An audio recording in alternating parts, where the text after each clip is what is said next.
नमस्कार, मी वृषाली पाटील बातमीपत्रात आपलं स्वागत करते। का महत्त्वाच्या बातमीने सुरुवात करूया। उसाचं राजकारण भाजपला काय समजतंय? भंडाऱ्यांच्या नाकावर टिचून कारखानदारी उभी, असं फडणवीस म्हणतात। नरेंद्र मोदींच्या निर्णयामुळे महाराष्ट्रातील कारखानदारी उभी असल्याचं फडणवीसांनी म्हटलंय। शेतकऱ्यांची कर्जमाफी करणार असंही देवेंद्र फडणवीस म्हणाले।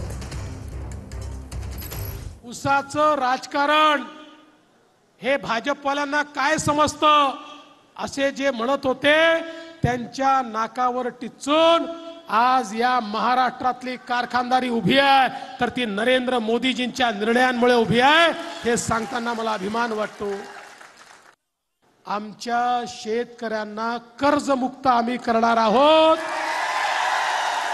शेतकऱ्याचा 7/12 कोरा करण्याचा निर्णय आपल्या सरकारने घेतलेला आहे। हे शेतकऱ्यांचं सरकार आहे, सामान्य माणसाचं सरकार आहे।